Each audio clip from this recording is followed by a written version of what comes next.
And ladies and gentlemen, this is a call to order the Finance Committee meeting. Today's date is May 31st. The time is now 6:04 p.m. In attendance, we have myself, Joseph Skalovic, in person. We got Ms. Bobby Brown online, Superintendent Testani in person, Ms. Marlene Siegel online, Clark online, and Ms. St. Louis. Yes. Ms. St. Louis, our newest member. And thank you. First item on the agenda is approval of minutes dated March 16th, 2022. Motion to approve, Motion to approve. and I shall second. Any discussion or corrections? None. All in favor? Aye. Motion carries. Next up on the agenda is motion to approve the minutes dated March 26th, 2022. Do I have a motion? Motion to approve. Motion to approve. I'll second, and I'll note at the page 2, there is the first page for March 31st attached. It needs to be moved to where March 31st belongs. And then everything in order, ascending order. Gotta fix that. Do you have anything else, Ms. Brown? Not at all.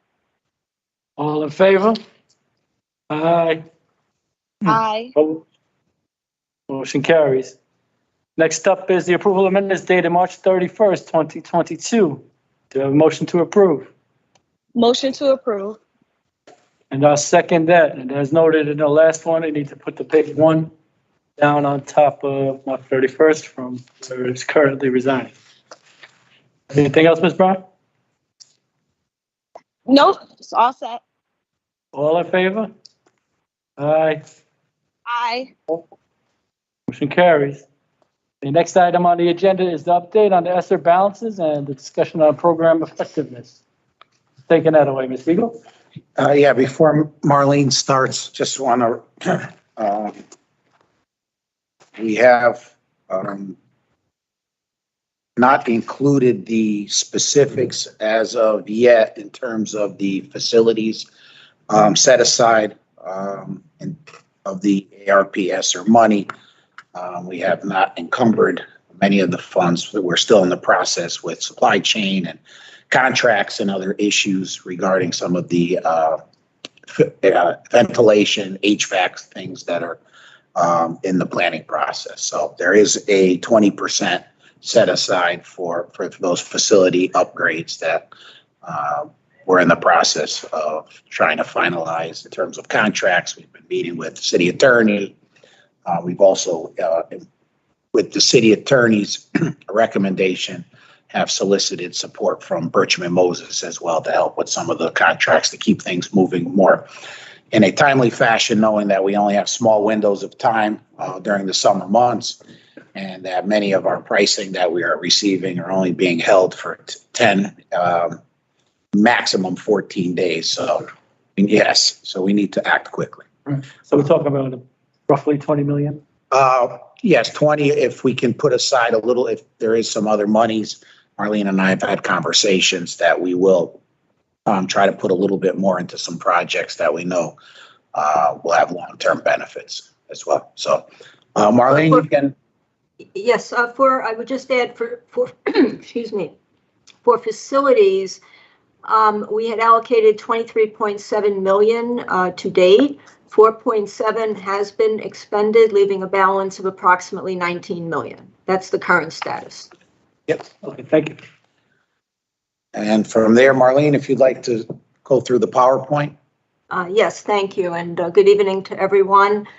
Before starting, I would like to introduce Patricia St. Louis, who is the Manager of Budget and Financial Reporting, replacing Liz Maurer, who retired on April 29th. And I'm going to bring up on the screen in a moment some information.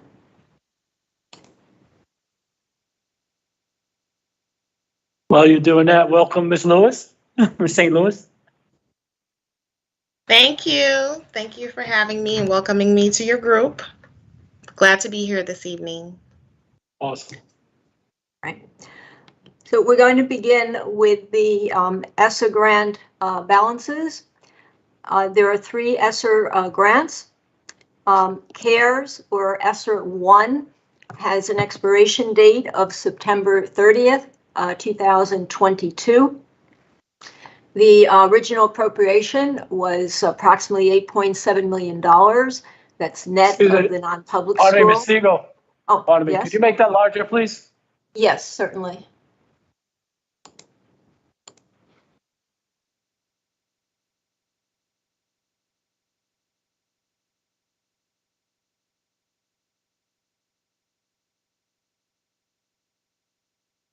Is that large enough? Maybe a little bit larger. Larger? Okay.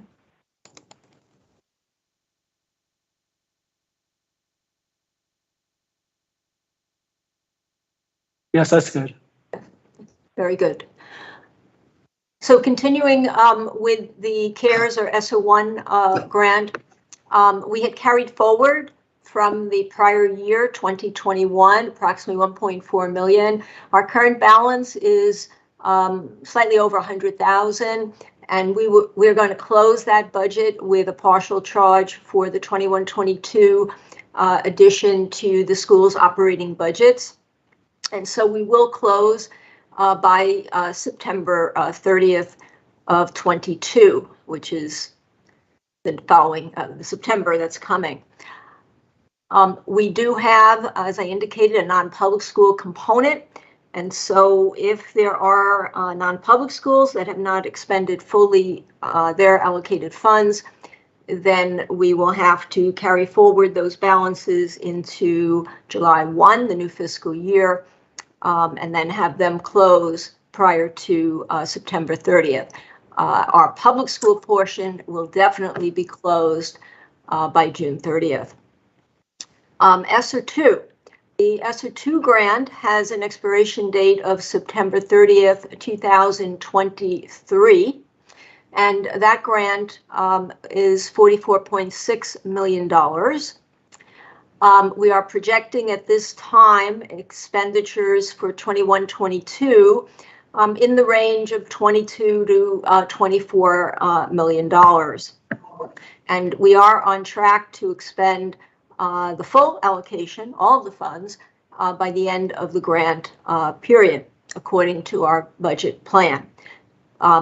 We have commitments based on the projects that are being funded by the Esser 2 grant.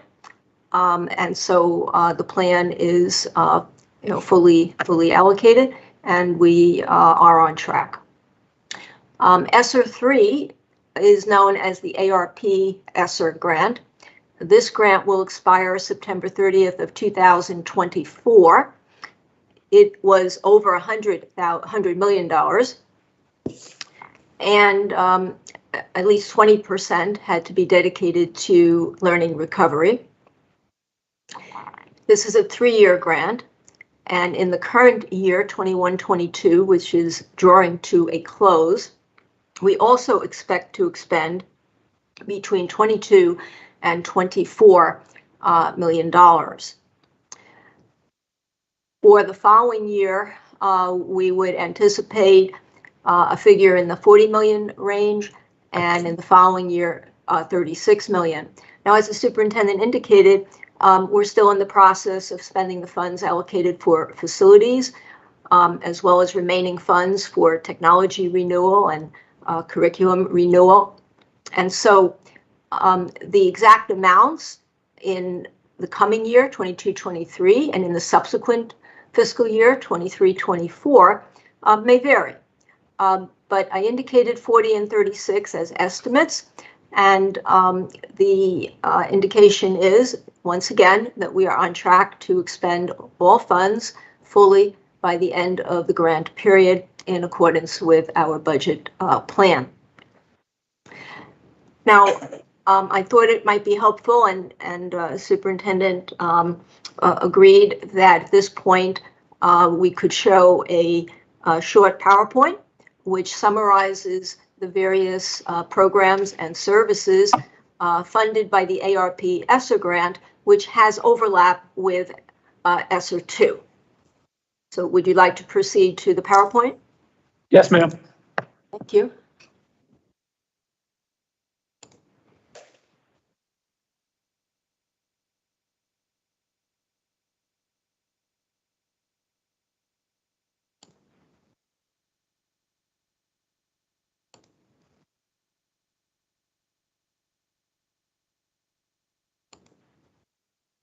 So in this PowerPoint, we're going to present an overview of Arp Esser, the priority areas, the personnel services, other than personnel services, and the priorities by percentage.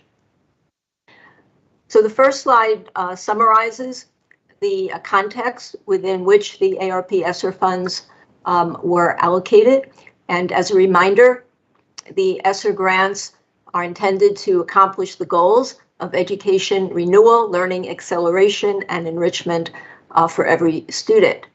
And Bridgeport is addressing the key goal of learning recovery in the academic areas through the implementation of various evidence-based interventions, and Bridgeport's responding to the academic, social, emotional, and mental health needs of all students, particularly those students disproportionately impacted by the pandemic. As I mentioned earlier, it is mandated that at least 20% of the total budget be set aside to address the academic impact of learning loss through the implementation of evidence-based interventions. 20%, of course, is slightly over $20 million. Our percentage is much higher, as you will see in the ending slide. The priority areas are learning acceleration, academic renewal and student enrichment, family and community connections, social, emotional, and mental health of the students and of our school staff, strategic use of technology, staff development, and the digital divide, building safe and healthy schools, and other eligible activities. So now we're going to summarize the personnel services that are funded through Arp Esser. First, we have some district positions. We needed to add positions in the payroll office, specifically a payroll clerk to handle the additional payroll responsibilities associated with the various programs. In data management, there's a supervisor of information systems and state reporting. At Central High School, where our bilingual ESL and World Languages Department resides, a newcomer arrival center was established, and Esser funding is supporting the center's liaison. Also in the district office located at Central High School, we added an ELL, English Language Learner Instructional Specialist, to assist with program management. In the academic office, we added a director of early childhood education. And coming back to administrative functions, I mentioned the payroll clerk. We also have in the business office accounting specialists. We have one position filled servicing business and grants for procurement, and another position that is in the process of being filled for the next 2 years in order to handle the increased workload. We have school administrator positions. There are assistant principals shared between Multicultural Magnet and High Horizons Magnet, between Park City Magnet and Discovery Magnet. There is an assistant principal for special education at the Dunbar SOAR Center. There's another assistant principal for special education that is funded in the Arp Esser IDEA grant. But that grant is a 2-year grant expiring in September of 23. And so our goal is to bring that position into Arp Esser in the 3rd year. And that position is servicing Hooker and Madison for special education services. At Waltersville, we added an assistant principal because previously Barnum and Waltersville were sharing an assistant principal. And in the district, a coordinator of science for K-8 will be new, starting in the 22-23 year, and that will be supported for the next 2 years. We also funded extended day programs, specifically school-based extended day programs, which was subject to submission of an application by our schools. We also had an English language learner extended day program during the school year. We initiated this year the FAME Academy, the After School Arts Academy.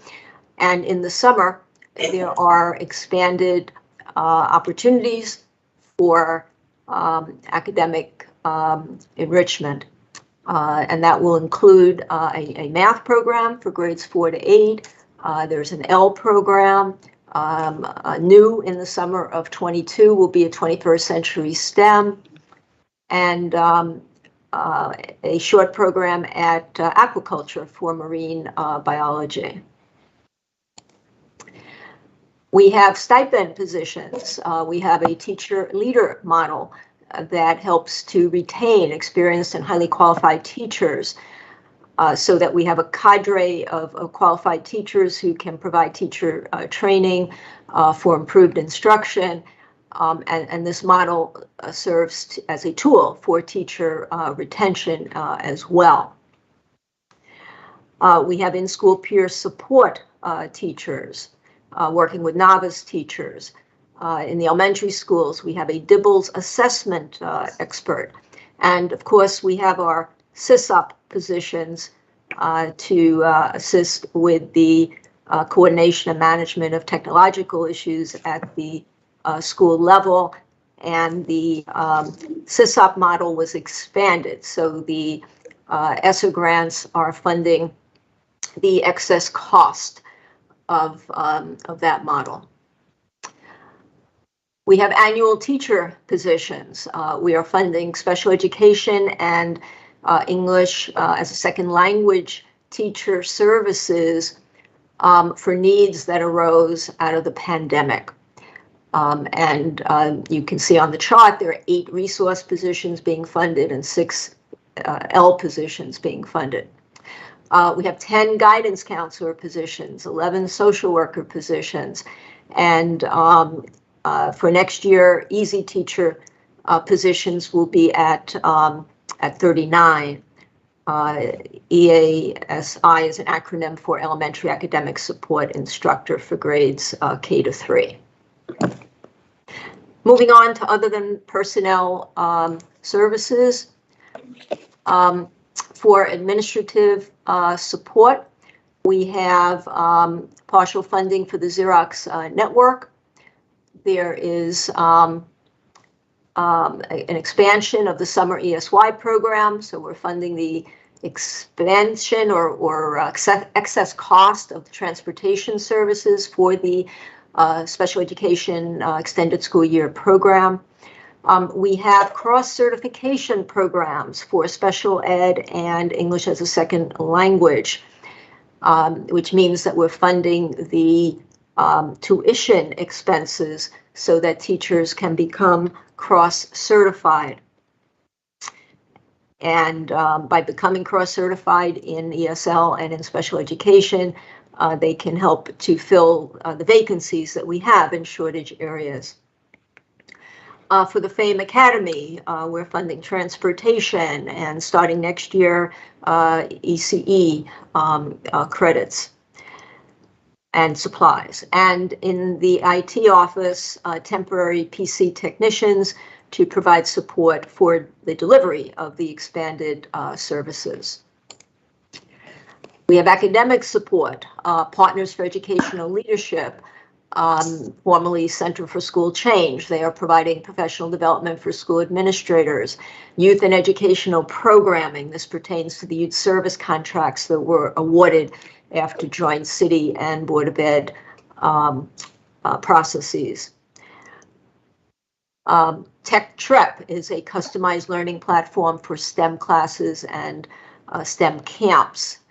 And that is a Actually, that is a 5-year program, but it will, of course, exist during the timeframe of ARP Esser. Also, continuing with academic support, Caribbean Youth, sports programs for middle school students, effective school solutions, therapeutic programming to strengthen the continuum and reduce out-of-district placements. And in the area of student support services, we are funding the excess cost of expanded services through contracted arrangements to meet needs arising from the pandemic in the areas of psychology, speech, and nursing. Moving on, we have curriculum renewal, technology renewal, and facilities. School management support, we have building substitutes. We have some funding for substitute coverage due to absences resulting from the pandemic. We have coverage for ESSER-funded teachers. We've increased the school operating allocation in the prior year, which is the current year, 21-22, from $20 to $30 per student. And for next year, it will be $25 per student. And the reason for the difference is in the current year, 21-22, there were some additional curriculum items in the area of mathematics that we wanted the schools to order. And so for next year, we're starting at $25, up from $20. For the Teacher's Choice e-card, we increased it from $30 to $50 per classroom teacher in 21-22. Going forward, it will be $100 per teacher. We have sufficient funding to increase to $100. And we have kindergarten paras, one for every 2 classes, through temporary paras from the contracted agency. And finally, this chart presents the priority areas with the percentages. And category 1, learning acceleration, academic renewal, and student enrichment, is far above 20%. It is at 48.75%. And I would emphasize that these percentages are based on the original proposal. We have been moving accrued funds into the academic area based on the needs of the district and the directives of the superintendent. So I think in the end, that number may even be higher. And I'll just go back. And the next highest category would be category 5, building safe and healthy schools. That's at 26.12. And for social, emotional, and mental health of the students, category 3, 10.3%, and almost 10% as well for technology. And so as we look ahead to the next 2 years, we are continuing to optimize this wonderful opportunity to think boldly and create transformative programs for the students in our public schools. Thank you. That concludes the presentation. Ms. Brown, any questions?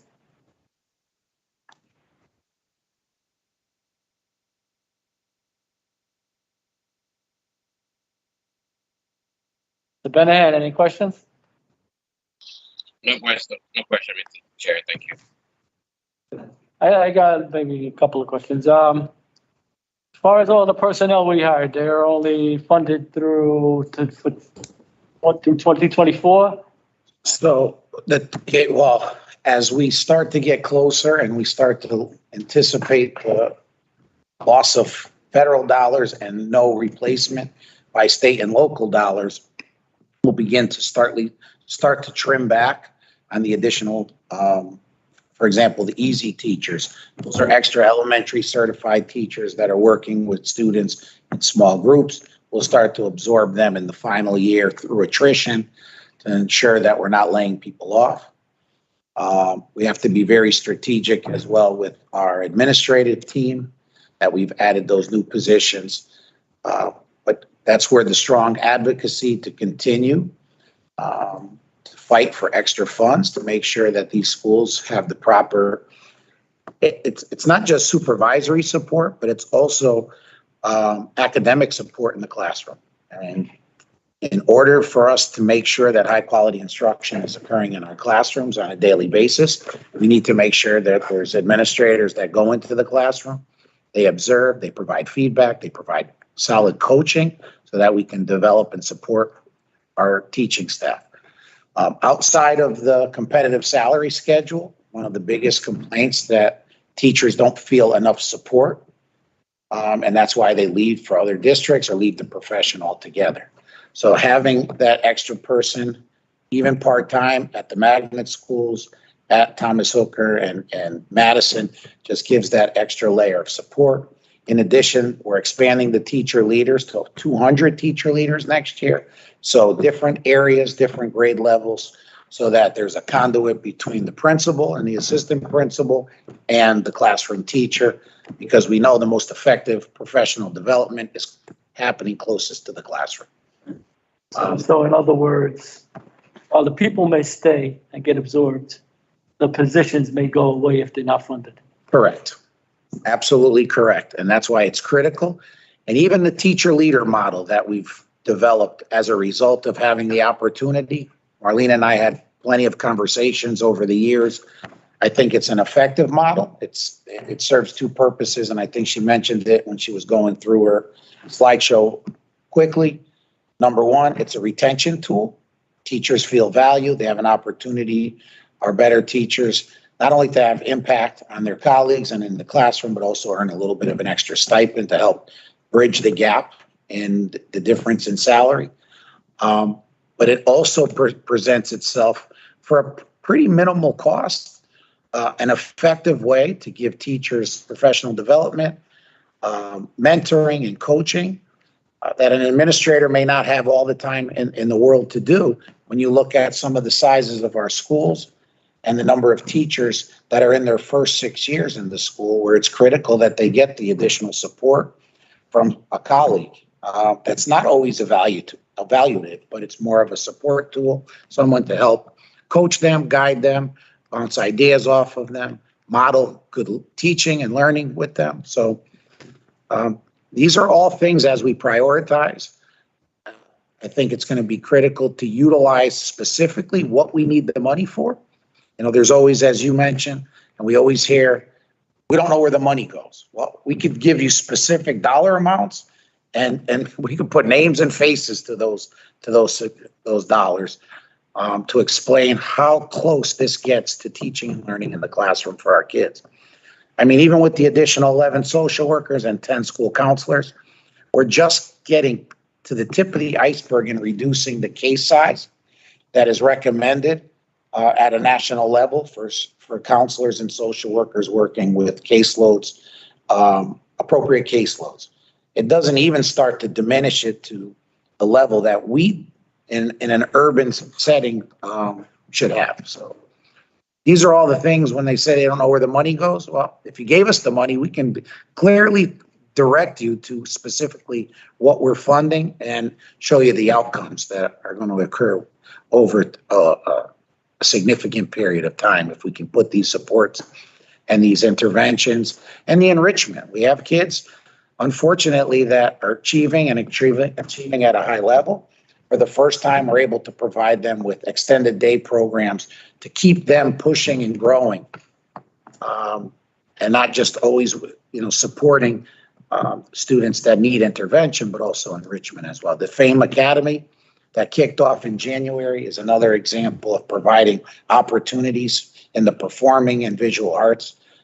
We have extremely talented kids in the city, and this just gives them another way to explore and something to do after school.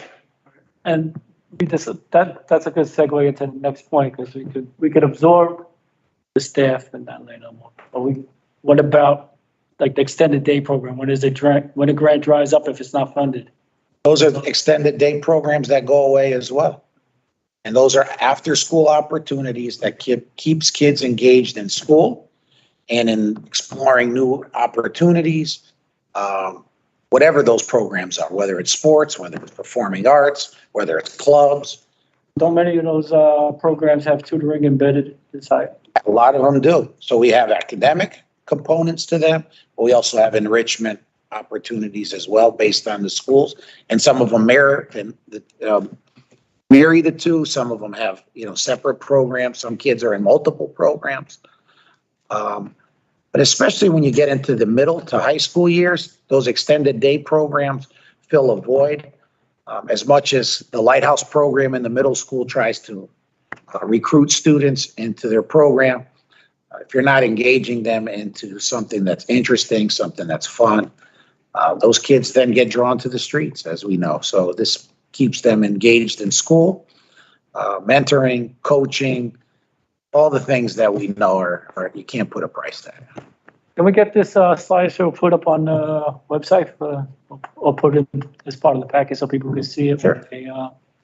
Yep, absolutely. And also, I'd like to see, especially when it's closed out, like dollar for dollar expenditures and whatever Okay. out here as well. So you always have something to point to. Is there any other questions on this subject? One last Anything, point. yeah, or anything I didn't ask? Yeah, one last point. I think that we're not 100% yet clear on what the overall impact is, but we have seen a reduction in the number of kids that are going out of district. And I think that has a lot to do, number one, with the work being done at the schools with effective school solutions, providing those wraparound services and that therapeutic support for kids. Also having more special education supervisors that are able to be directly involved. We're doing quality IEP training with the state for every teacher in the district through the work of the supervisors. They're more involved in the PPT process, training administrators. So there's a lot more support and professional development that goes along with being able to add all this additional help. Yeah, that reminded me. I neglected to ask about the effectiveness of all of them. I know we also added like English reading program and all that. We're doing extensive work with the Hill for Literacy for K3. We're expanding that to 4-6 next year. As we continue the work for K3, it's not a one and done. They'll get additional support, and now we'll expand it up. We have the Footsteps to Brilliance that'll be rolling up from pre-K up into our kindergarten, first grades. So we're putting heavy emphasis on literacy and early childhood education to build the foundation for our children long term. But also looking at new assessments and new data gathering in mathematics, especially in our primary grades. And as you know, with the data warehouse that we're going to be able to now provide access to all kinds of data. So our teachers and our administrators will be able to look at real-time data. And we always talk about data-driven decision-making. This will provide them at a more granular level so that it becomes more important, more relevant to the classroom teacher. Awesome. Mr. Benahan has a question, and I'm going to step away for a moment while he asks it. Okay. Yeah, thank you, Mr. Chair. Mr. Testani, everything you said is correct, and I'm very glad that we're going to have all extra. But my question for you is, one of the big points in my concern is knowing that a lot of situations going on around the world, especially look at what happened in Texas. I'd like to ask you, do we got all these mentors and social work and case workers and everything be ready if they need to talk with the students, when the students are very stressed, depressed, a lot of stuff like that, because we don't know what's going on at home. And then when they go to school, sometimes our students act different. So they are professional way, not only help other students about education, but I'm talking about mental, support, stuff like that. That's my question for you, Mr. Testani. Well, again, we added 11 social workers, 10 school counselors. We have in the schools that have effective school solutions, and we are looking to expand to a couple new schools for next year to provide mental health support. We have our restorative practice folks that can help work with kids that are having social issues, socially interacting with others. As far as what's happening in the homes, we'll do our best to try to support students and families through a school lens. But that's the extent that we have the capability as far as what's happening at home. If parents, reach out to the schools to share what they may be experiencing with their children at home, we'll be able to be more effective through our work in the schools. Yeah, I know the teacher, like you said, parents reach the school, stuff like that, but sometimes staff, they don't do, parents, they don't do that. And sometimes staff know more what's going on home because you can see the student or the child, whatever grade, and they deal with the student. I believe they know what's going on. So I just want to be sure that one of your staff knows something's wrong with that student. Close to them, be close to them and find out if he's okay, if they need help. And I just want to be sure. I don't want the staff, they say, oh, that's not my title, that's not my job, or I cannot deal with that. I'm in charge only for this. So I don't want they push the student away. It's a lot of things going on, like I said, and I just want to be sure us as the board members and working for the visual school for students, we try to do the best for our students. That's the only thing I care. We don't want a tragedy, something happen in one of their visual school, and they don't come to say, oh, school never helped my son or my daughter. So that's one of my concern. Okay. Understood. No more questions, Mr. Chair. Thank you. Thank you. Ms. Brown, any questions? I don't know if it's much of a question for this specific topic, but I know that summer programs are approaching. I know we do, we have Lighthouse and stuff like that, but this is more on the budget for any services that we can provide for food service during the summertime.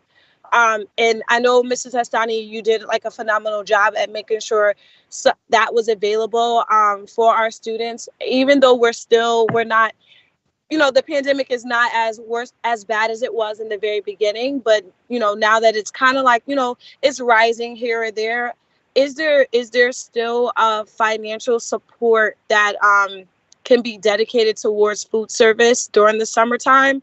I don't know if that's possible, but just I had a few parents ask me, for those kids, once the schools close, what does that look like for those kids that rely on the schools for food?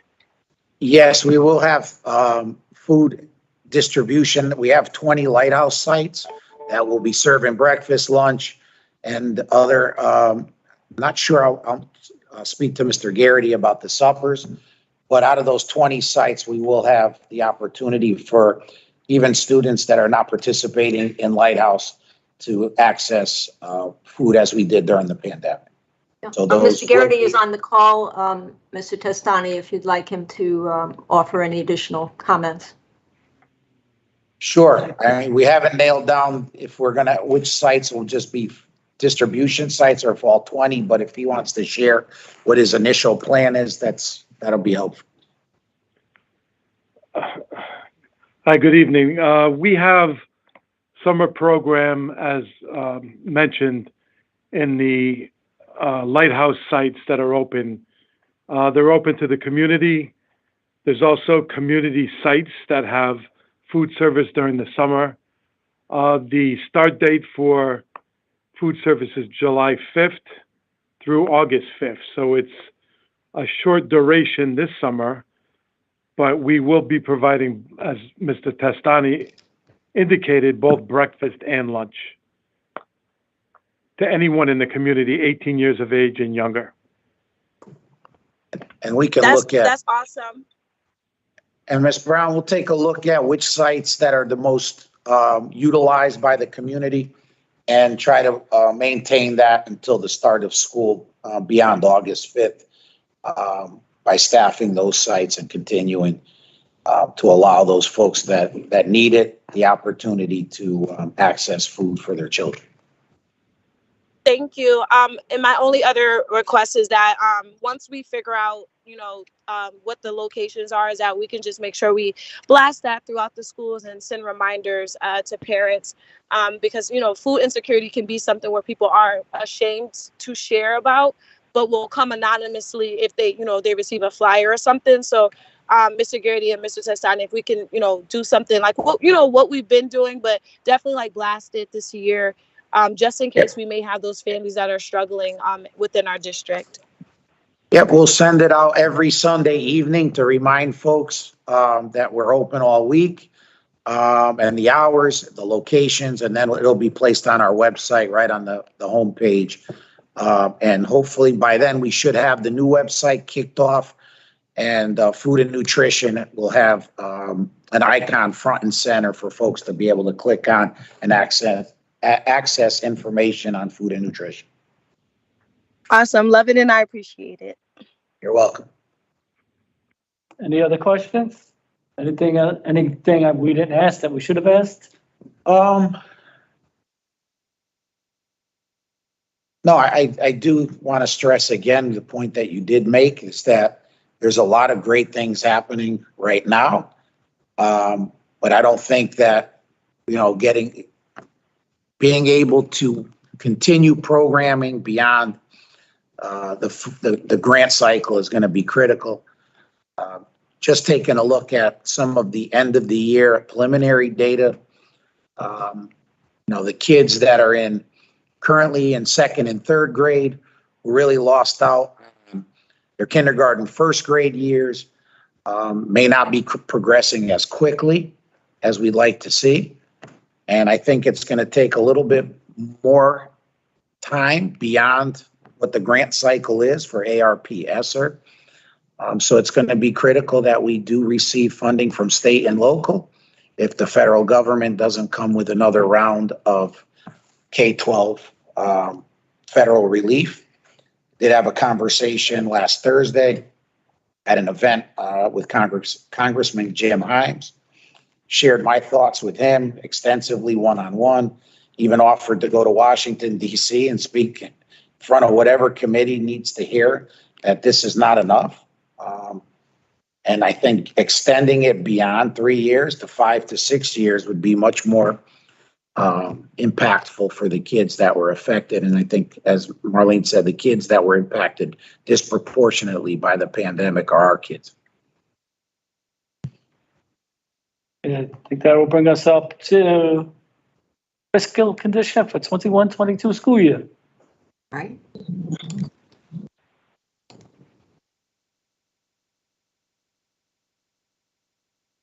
I'm going to present a brief update on the 21-22 fiscal condition. The financial condition report as of April 30th, 2022 was posted on May 2nd. Based on current trends, we are reducing the projected amount to be withdrawn from the Internal Service Fund from prior year savings on deposit to balance the 21-22 budget. The current projection is between 1 and 3 million, down from 5 to 6. And I'll explain in a few minutes the factors that have resulted in the downward adjustment, and that is a positive development.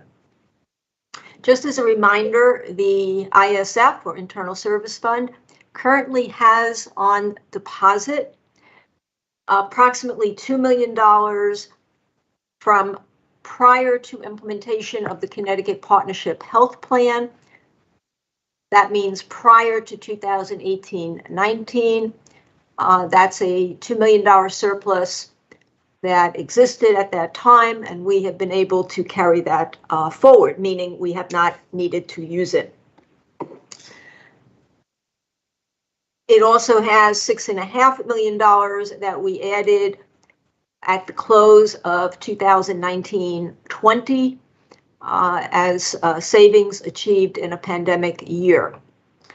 And approximately $12 million added at the close of 2021, last year, which included the annual contribution that we make from the food and nutrition budget for the food and nutrition retirees. And so the total on deposit in the ISF is approximately $20.5 million.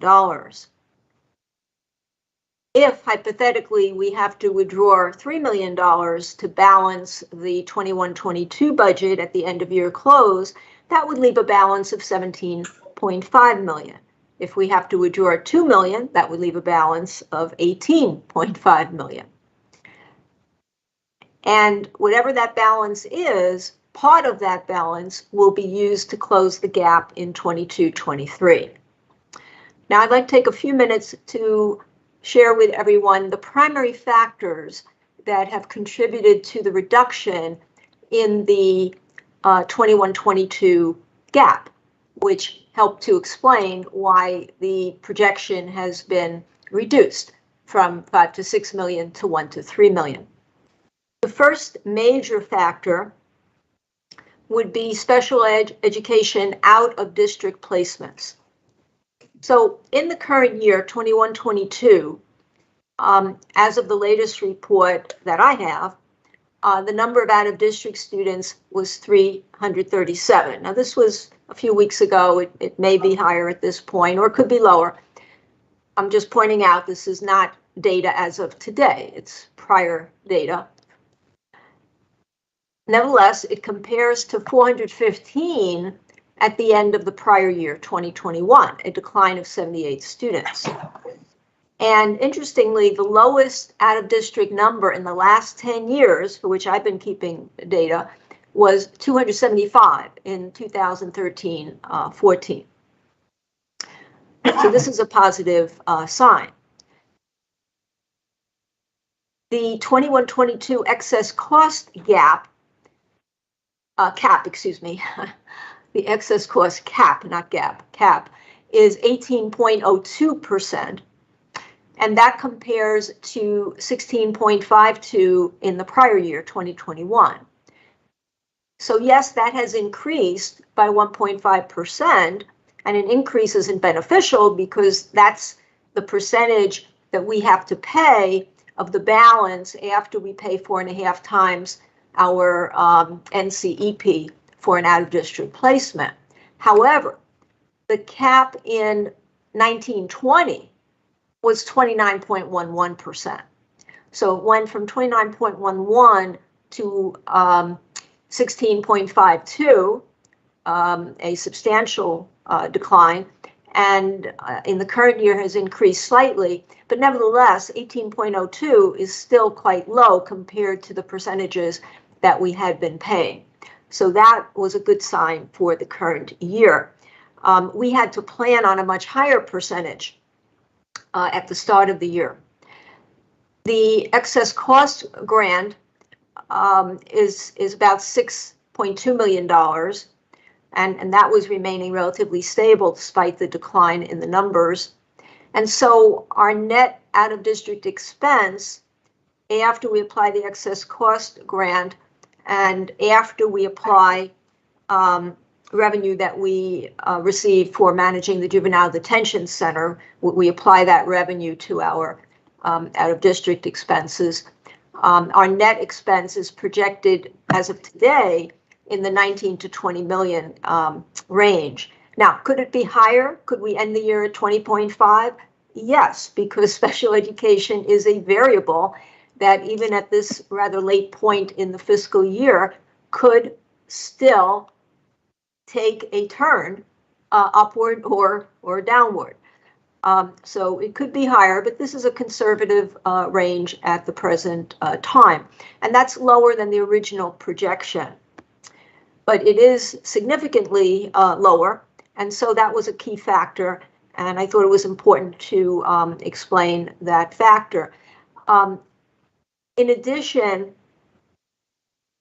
whether or not this trend continues will be critical in refining our projections for the new year. So we will examine the final condition at the close, and we'll confer with our special education colleagues in the district and make some judgments as to the direction in which we think the out-of-district expense will move. But if it remains stable, that will be a positive development. The other major factor would be the number of teacher and paraprofessional vacancies that we had in 21-22. It was extremely high in comparison with prior years, And so the number of vacancies covered by substitute staff was higher than the opening projections and higher than anyone would have desired in the current year. We're looking forward to significant improvements in the new year, 22-23, due to a number of factors.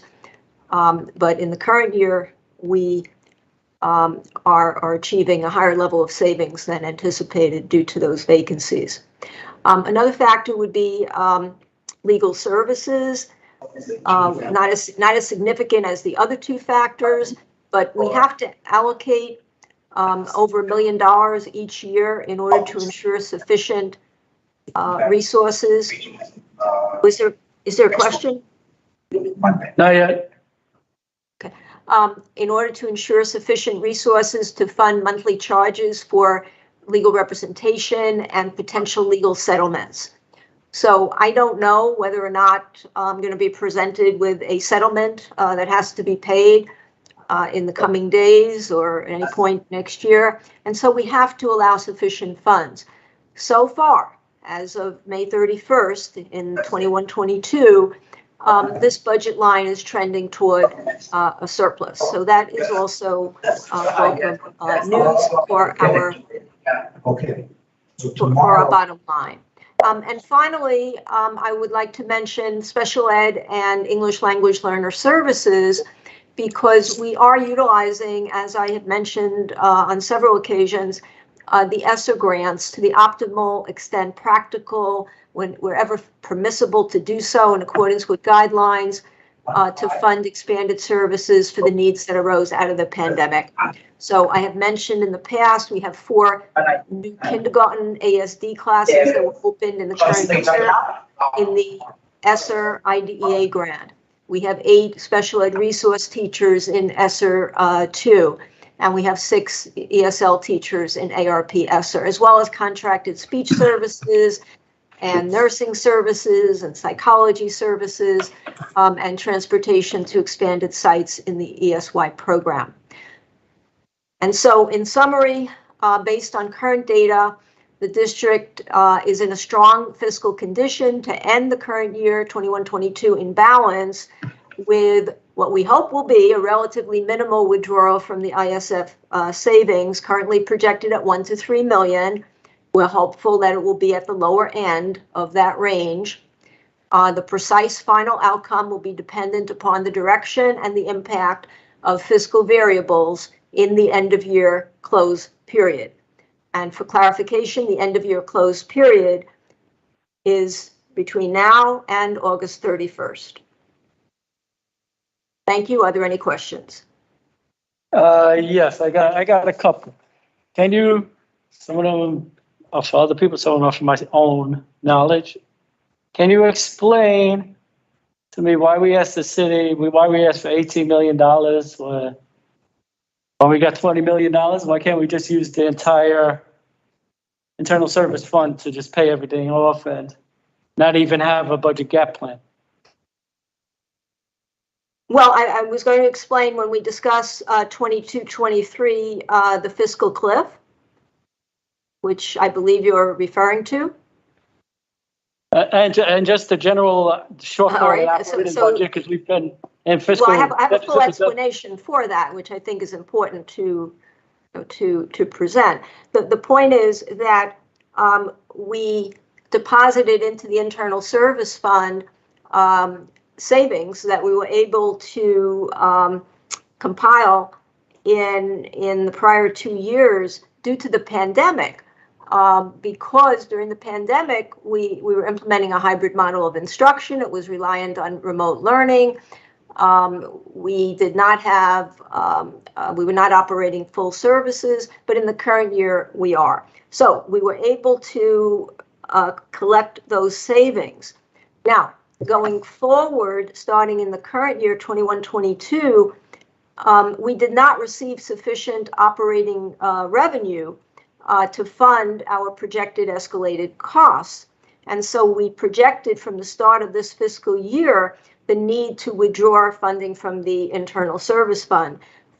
Fortunately, from a fiscal perspective, as I've indicated, we do not anticipate having to withdraw as much money as we originally projected. However, going into the following year, the year coming, 22-23, we projected a need originally for $18 million. We received $2 million from the city to date for 22-23 in the current budget. The state revenue for 22-23 is only $11,876. And so we do have a gap plan, which I will explain. But in terms of the funding in the Internal Service Fund, going into 22-23, our gap plan will specify a projected withdrawal of funds from the Internal Service Fund. Now, once funds are actually withdrawn, they are not going to replenish. They do not renew. There's not a replenishment that's going to occur. And so they'll be used once and then they'll be gone. So if we had to withdraw 10 million, for example, next year, and we had 18 million remaining, we would have 8 million left. Going into the new year of 23-24, if we only had 8 million remaining and we needed 10 or 12 or a higher number to balance the budget, we would have a shortfall. And it's at that point when operating revenue would be insufficient to fund operational services, and that would be known as the fiscal cliff. So the funds that we put into the Internal Service Fund as savings were intended to delay a fiscal cliff, to enable the district to manage and balance its operating budget for an extended period of years before potentially encountering a fiscal cliff. Now, that fiscal cliff, which is a synonym for insufficient operating revenue, that would occur in Bridgeport as a direct result of underfunding over the last probably 20 or more years. The district has never been adequately funded. I can show you the chart, which has been part of our budget presentations in the past. And I have the summary here. We've had average revenue growth of 1.12% per year in the last 8 years. For 22-23, the total is 0.77%. That's the extent of additional revenue, state and city revenue. Mr. Sokolovic, just to add, and I don't think it's been stated enough. We talk about the fiscal cliff, and I think for some people, they understand, but they don't understand. I think the one thing that people need to really grasp is that once the federal dollars dry up, not only all the additional services go away, but there's going to be some decisions that need to be made on the services that were provided pre-pandemic, which were already a shell game. We were down to bones. There was nothing left to cut. Where those cuts will come from are going to be quite impactful. And I don't think that's quite what people understand. I don't think they realize that the additional services don't go away and we're left with where we were. It goes beyond that. So to your simple question about what happens if we took the whole dollar amount out, that's just an additional dollar amount on top of what's going to be compounded the following year when those internal service funds are gone. Yeah, because and when the ESSER fundings dry up as well, to the extent allowable that we're covering our operating deficit for the other positions. Are going to increase even more. Well, Because like I said, when we went over the Arp Esser update, these are critical services. We're not going to meet all the needs of every kid that quickly. These are long-term effects that we need to continue to address beyond federal dollars. The child who's struggling with reading, doesn't know, okay, now I shouldn't struggle with reading anymore because the federal money dried up. That child still needs support.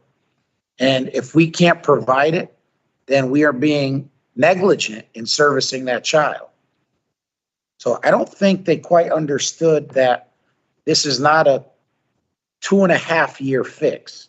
Because as you asked, and we had to explain, we could go all the way to the deadline spending the money with the positions.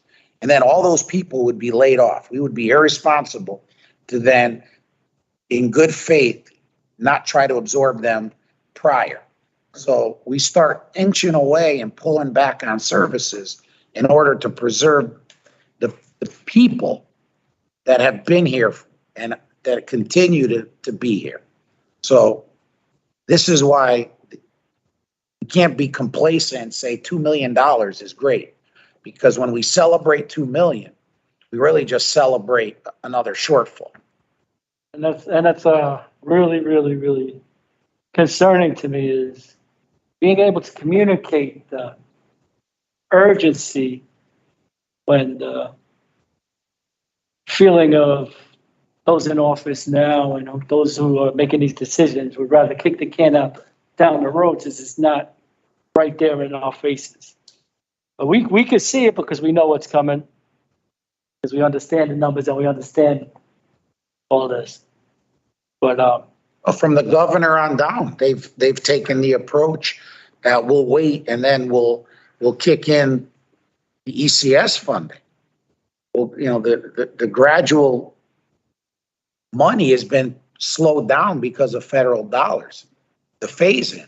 And that's, for us to receive less than $1 million from the state in an increase. and I have absolutely no faith that they'll be able to grasp it in time, which is why the next agenda item is there, because we're gonna have to be responsible and intentional in what we do next. I mean, if we do it all at once at the end, it's just gonna be mass confusion. It's devastating. Time. And you can't cut teachers. You need teachers in the classroom. Our class size cannot get any larger than it already is. We've already been bare bones with administration. And like I said, some of the additional services that we are providing now are going to pay big dividends, and to see them dry up be heartbreaking for kids. Absolutely. I'm gonna take some questions now, Ms. Brown. No questions, but just to your point about what is the community and what are other elected officials understanding what this will look like in a couple years. I think that's the biggest thing, and I know that we've been trying to do a good job at making sure we interpret that to the best of our ability so that everyone understands what is happening. But I'm not sure it's being understood. So to Mr. Testani's point, I think that we are in a position where it's like we're screaming at the top of our lungs, but it's like, are you guys actually comprehending what we're trying to, get you to understand? And I agree, like celebrating 2 million is not really a celebration. Thank you, but there's more that needs to be done for our district to even put us side by side to another district, which is probably hard to do because we are a large district. So I'm glad that, Ms. Siegel and the team continue to put out this information, but I still feel like there's a misunderstanding as to what we're really up against in the next couple of years. When I met with the budget and appropriations, when it was our turn to meet with them and the committee, I gave them two numbers, 209,000. 9,000 students, $200 million is the budget right next door in Fairfield. We're at 270 and 19,000 plus. So that is where we are falling short. 9,000 students have a $200 million budget, 19,000 plus have a $270 million budget. Any other questions, Ms. Brown? Any comments? No other questions. Mr. Benahan, you still with us? I can't see the. Albert still on? Okay, thank you.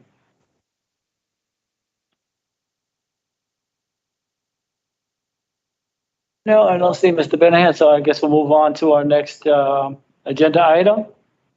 Discussion of possible action on budget gap plan for 22-23 school year and the upcoming fiscal cliff. I guess we just talked about the 22-23, so we could just move on to the cliff.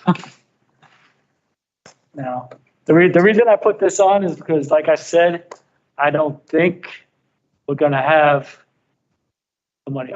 We gotta operate under a worst case scenario because it doesn't look like people are gonna understand it till it's way too late. And I think the responsible thing to do that is start planning now, because a lot of our actions we gotta take are very timely. And like Mr. Superintendent Testani said, we're already cut to the bone. And when we're looking at 10, 15, $20 million shortfall, possible shortfalls when the cliff comes, we gotta be ready. We can't just start throwing out things we should cut then. We gotta start looking now and strategizing for the worst case scenario.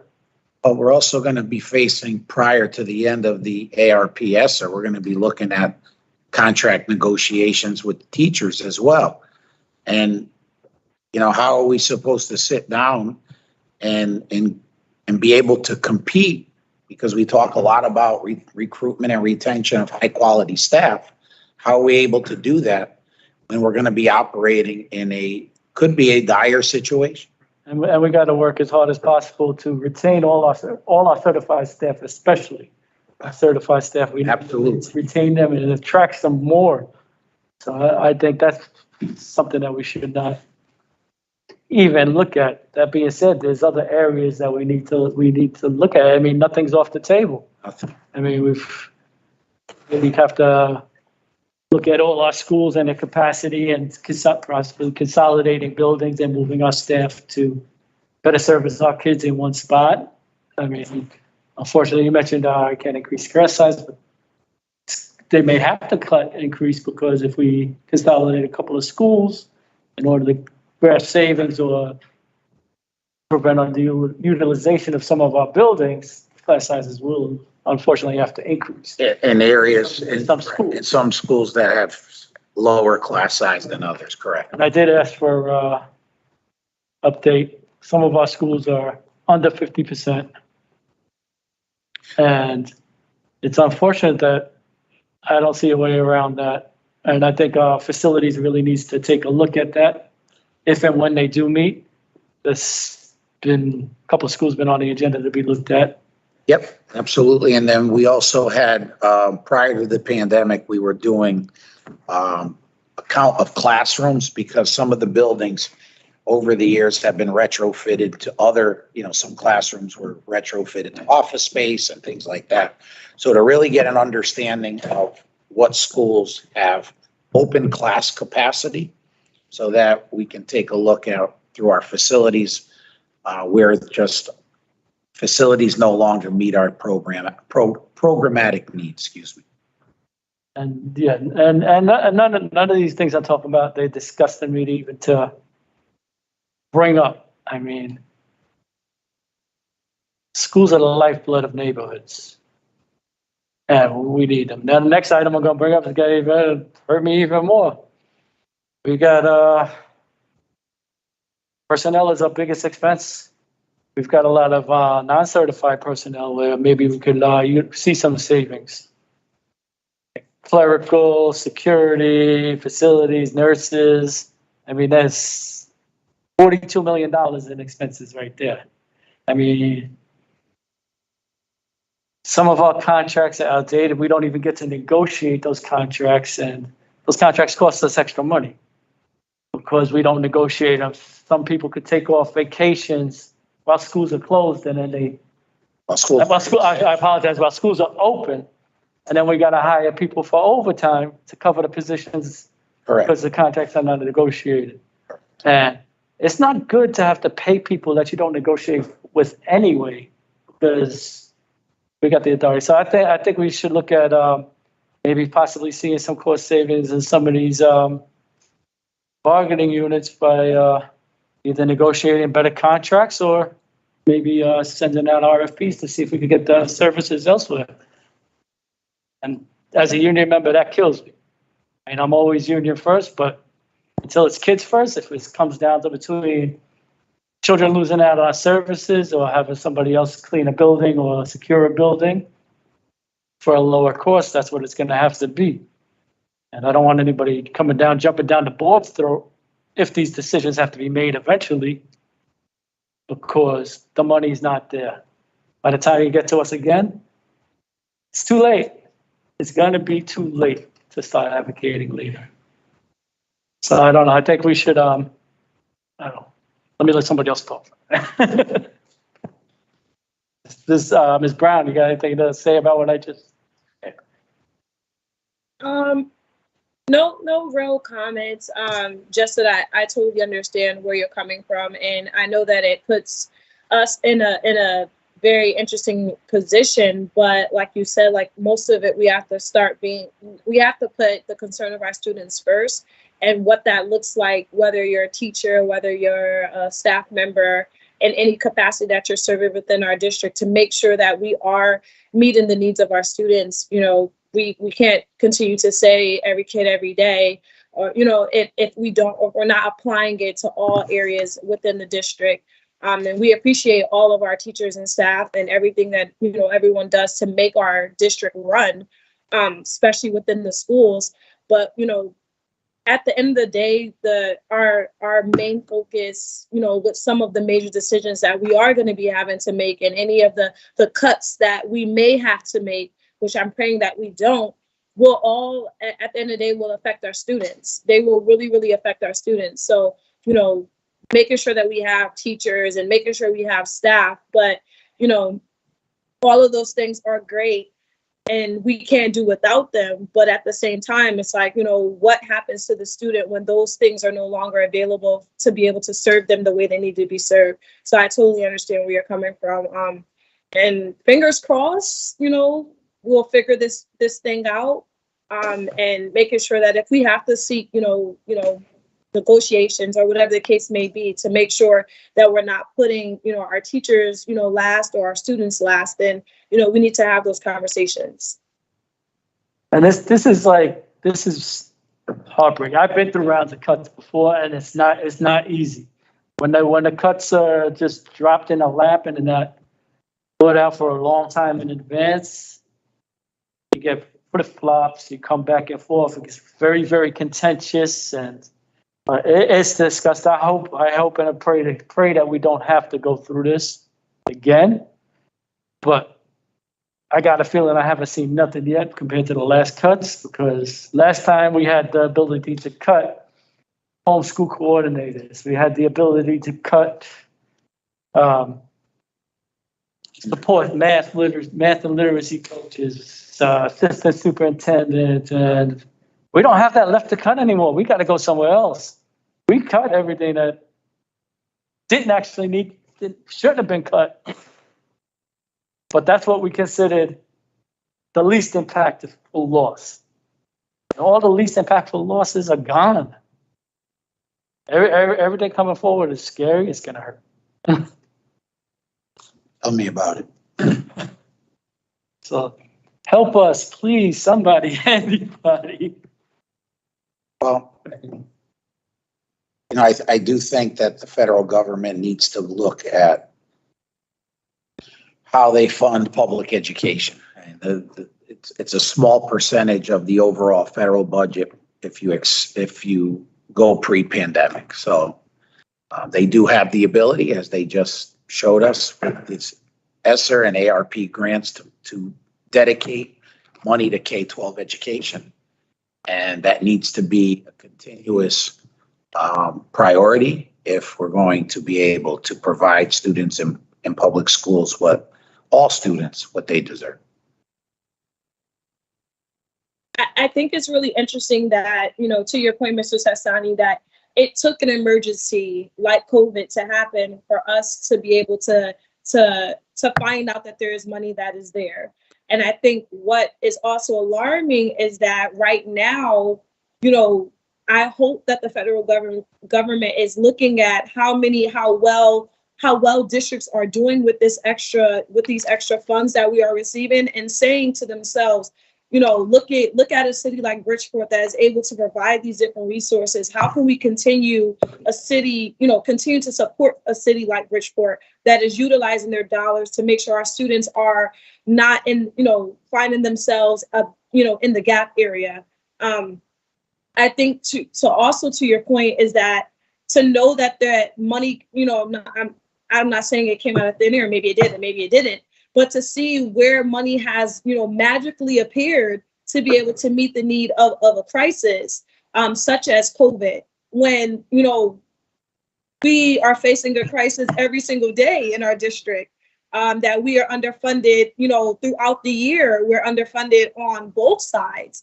So, to me, it also sends a loud message to our community that we have to be really drowning for people to see that we need assistance. It has to take a pandemic. It has to take COVID for them to say, let me give districts an extra, $100 million or so, or moving forward. Like, let me do that.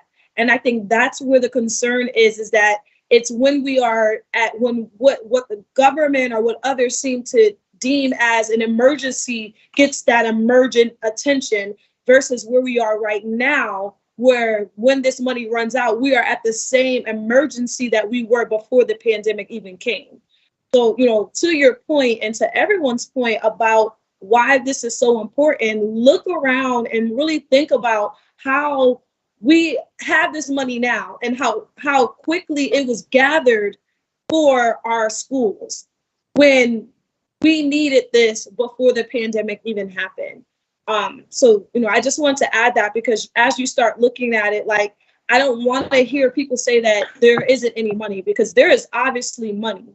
But it's starting to feel like there's money when there's an emergency that the whole entire world seems to be having, if that makes sense.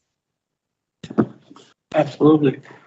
Yeah, and I think it's not going to be measured immediately, the impact that Ms. Brown just mentioned on what this federal dollars is having. But, just early indications from last year and even this year now with a full return, our chronic absentee numbers, because of all the money that's been used, the LEAP money, the concerted effort to make sure that we're engaging students.